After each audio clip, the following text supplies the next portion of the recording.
Hi everyone. Today, as our social media is full of feeds and articles of depression, all of you might be knowing about depression and its consequences. So, today I, Asmita, a second year MBBS student from GMC Chandrapur, would like to enlighten you about antidepressants. These are the drugs used to cure depression. So, let's get started.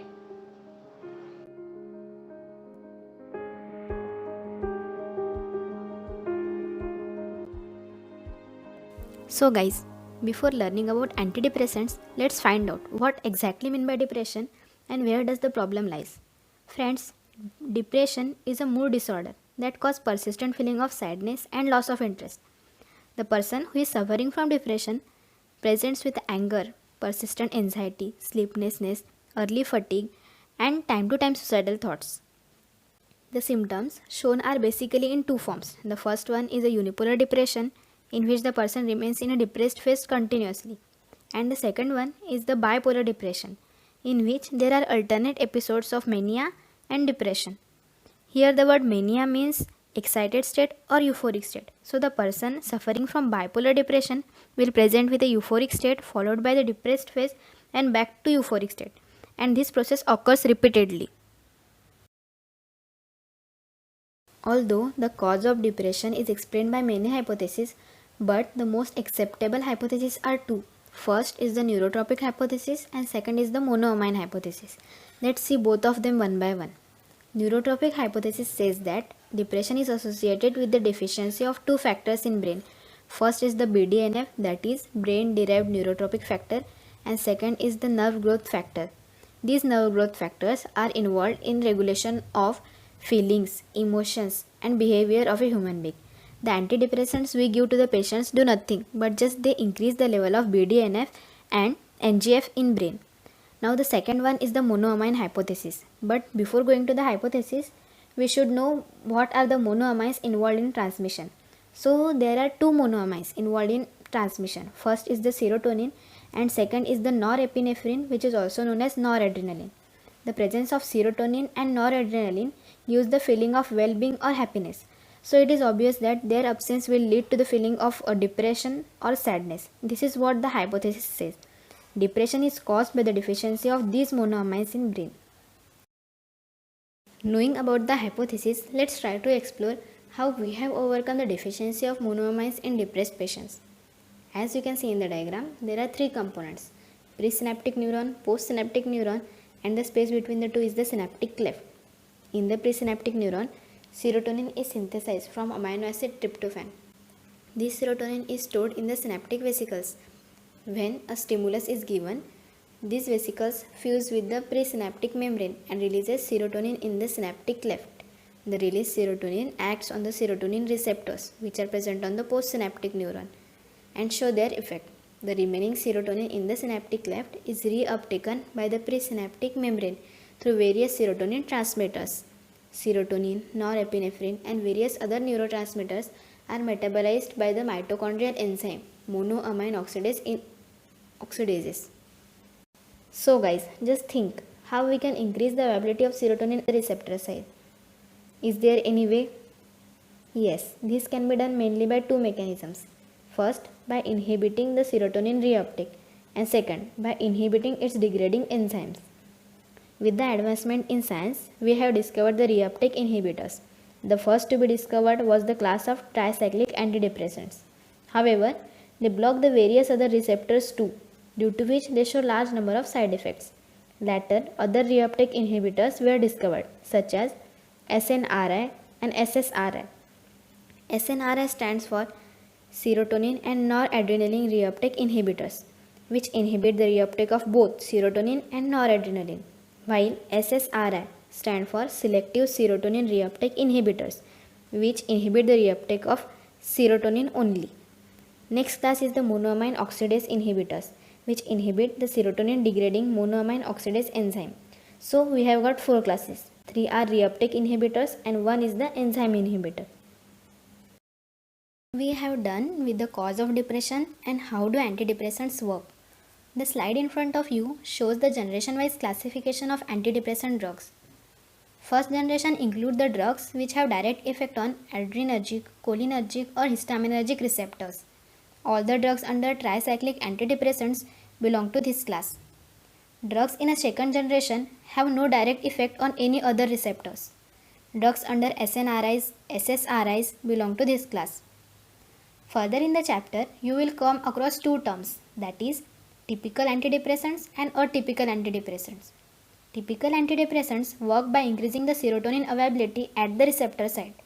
These include SSRIs, SNRIs, TCAs, and monoamine oxidase inhibitors. Atypical antidepressants is in fact a different class of drugs which show their effect by any other mechanism than increasing serotonin availability. I hope this slide is clearly visible to you. This is an overview of all the classes of antidepressant drugs and drugs under each class. So there are 5 classes of antidepressant drugs, that are monoamine oxidase inhibitors, tricyclic antidepressants, selective serotonin reuptake inhibitors, serotonin and noradrenaline reuptake inhibitors, and lastly atypical antidepressants. The preceding video will contain the description of all these classes. Let's take the brief account of all the classes one by one with mechanism of action, uses, and side effects of each. As discussed earlier, monoamine oxidase, also known as MAO, is the mitochondrial enzyme. It exists in two isoforms, monoamine oxidase A and monoamine oxidase B. Monoamine oxidase A is mostly present in placenta, intestinal mucosa, and nerve endings, while monoamine oxidase B is present in brain and platelets. On the basis of inhibition of isoforms, monoamine inhibitors are classified into non-selective ones which inhibit both monoamine oxidase A and monoamine oxidase B, while the selective one inhibit only monoamine oxidase A. Non-selective ones inhibit monoamine oxidase irreversibly. These include 3 drugs, tranylcyramine, isocarbazide, and phenylzyme. Selective inhibitors are reversible and include 2, moclobemide and ipobemide. Monoamine inhibitors are used for many kinds of depression, but they are most commonly used for atypical depression. Atypical depression is a kind of depression in which there is elevation of mood with the pleasurable events. Now talking about the side effects, monoamine inhibitors are highly hepatotoxic. They show cheese reaction. Now what is meant by cheese reaction? Products such as cheese, beer, yeast contain large amount of tyramine and dopa. In monoamine inhibited patients, there is absence or inhibition of monoamine oxidase enzyme. So there will be no degradation of tyramine or dopa. These tyramine and dopa reach the systemic circulation and increase the noradrenaline from nerve endings. This increased noradrenaline causes the hypertension and other hypertensive crises. This is known as cheese reaction. They also show serotonin syndrome. Serotonin syndrome will be explained later in the chapter. Next class is TCE, that are tricyclic antidepressants. These are the earliest reuptake inhibitors to be developed, but they are rarely used in day-to-day life. This is because of the large number of side effects produced by these drugs. Mechanism of action of tricyclic antidepressants. As I told earlier, tricyclic antidepressants inhibit the reuptake of serotonin and noradrenaline in the synaptic cleft and thus increase their availability to the receptor. Besides these, tricyclic antidepressants has a blocking action on various other receptors also, such as adrenergic receptors, that are alpha receptors, histaminergic receptors H1, H2, H3, muscarinic receptors like M1, M2, M3. The side effects produced by these drugs is because of this blocking action on other receptors. Tricyclic antidepressant drugs include imipramine, desipramine, clomipramine, amitriptyline, nortriptyline. Out of these drugs, desipramine cause maximum norepinephrine and serotonin reuptake inhibition, while clomipramine cause maximum reuptake inhibition of serotonin. Although tricyclic antidepressants have many side effects, but still they give better results against OCDs. OCDs are obsessive compulsive disorders which are characterized by unreasonable fears and thoughts. They are also prescribed for neuropathic pain.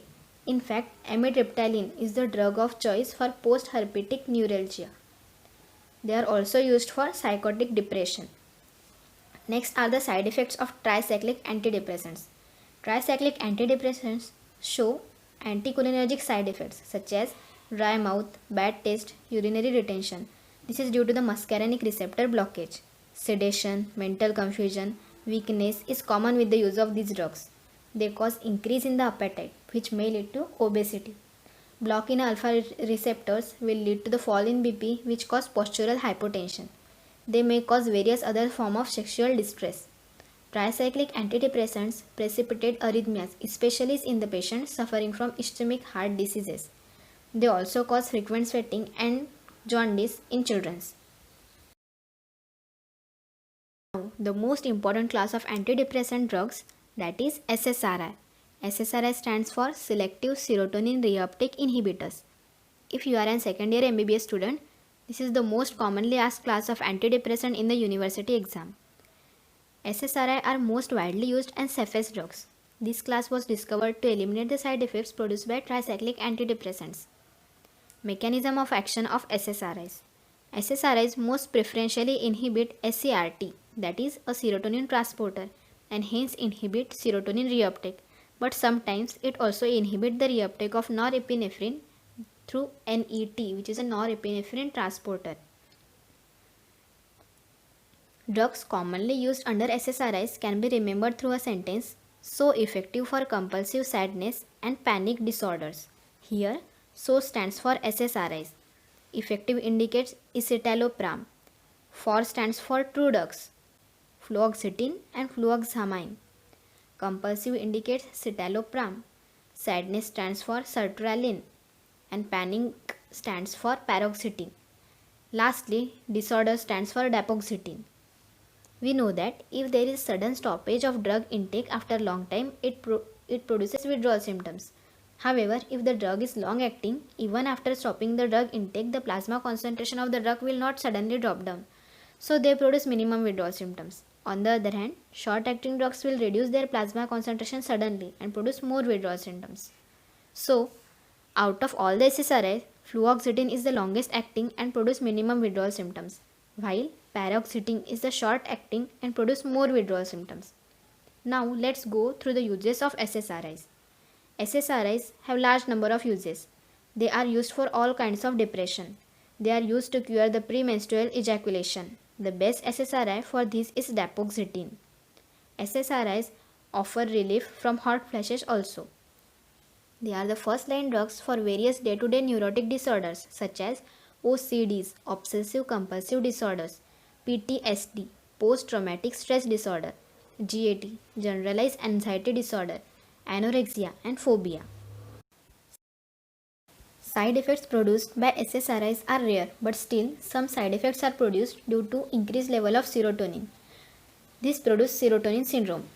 We have learned earlier also, serotonin syndrome is produced by monoamine oxidase inhibitors. The person with serotonin syndrome presents with restlessness, rigidity, hyperthermia, etc. Out of all the side effects produced by SSRIs, nausea and vomiting is the most common side effect. This is due to the stimulation of 5-HT3 receptors, which are emetic receptors, by serotonin. SSRIs also produce CNS complications like headache, bad dreams, insomnia, etc. Sexual side effects like anorgasmia, delayed ejaculation may also occur. Withdrawal symptoms like fatigue, paresthesia, vomiting, and flu-like symptoms are common with the use of SSRIs. Increased level of serotonin acts on the 5-HT4 receptors which are present on gastrointestinal tract. This leads to increased peristalsis in the GIT, which produce loose stools. They may also lead to QT prolongation. This was all about SSRIs. The fourth class of antidepressant drugs is SNRIs.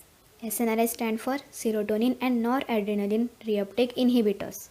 They have less side effects compared to tricyclic antidepressants. SNRIs inhibit the reuptake of both serotonin and noradrenaline by acting on serotonin and noradrenaline transporters present on the presynaptic neurons. SNRIs drugs include venlafaxine, desvenlafaxine, and duloxetine. Duloxetine is the longest acting SNRI, therefore shows minimum withdrawal symptoms, while venlafaxine is the shortest acting SNRI and shows maximum withdrawal symptoms. We have already seen the explanation behind this while discussing SSRIs. SNRIs inhibit both serotonin and noradrenaline, so they act as a strong reuptake inhibitors. Therefore, SNRIs are used for treating severe depression. Besides this, SNRIs are also used in PTSD, that is post-traumatic stress disorder, panic disorders, fibromyalgia, and stress disorders. Side effects shown by SNRIs are due to increased serotonin level, so they share the same side effects as that of SSRIs. There is one contraindication with the use of duloxetine. Duloxetine causes dilatation of pupil, that is myidrasis. Therefore, it should not be given in the patients suffering from closed-angle glaucoma. The fifth and the last class of antidepressant drug is atypical antidepressants. The mechanism of this class is in its name itself, that is atypical, which means unusual or something different. All the first four classes that we saw work by increasing serotonin at the receptor site. However, atypical antidepressants work by any other mechanism than by increasing serotonin. That may be by increasing dopamine or any other neurotransmitter, or by blocking or stimulating any receptor. To understand this better, let's go through some examples. Atypical antidepressants trazodone and nefazodone are weak reuptake inhibitors, but they are potent 5-HT2 blockers. Similarly, metazapine is a potent alpha-2 blocker and 5-HT2 blocker. It is known as NASA drug, that is NASA drug, which stands for noradrenergic specific serotonergic antidepressant. It increases noradrenaline and serotonin in the synapse. Noradrenaline can act on any receptor, but serotonin can act only on 5-HT1 receptor because metazapine has blocked 5-HT2, 5-HT3 and 5-HT4 receptors. So there is free 5-HT1 receptor for serotonin to bind. Next atypical antidepressant is bupropion. Bupropion blocks the reuptake and increases the release of dopamine and norepinephrine.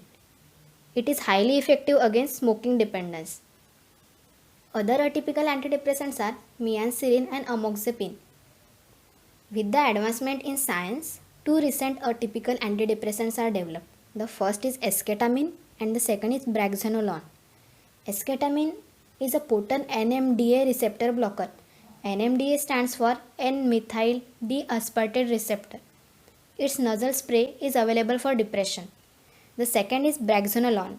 It is used in treating postpartum depression. In pregnant women, there is high level of progesterone. A metabolite of progesterone known as allopregnanolone acts as a natural anxiolytic and antidepressant in pregnant women. However, after delivery, progesterone level decreases and thus allopregnanolone level also decreases. So, we have designed brexanolone, which is the analog of allopregnanolone, and thus it gives the symptomatic relief from postpartum depression. So guys, this was all about the last class of antidepressant drug, atypical antidepressants. So guys, this was all about the topic. I hope you guys understood. So all the best. Stay safe.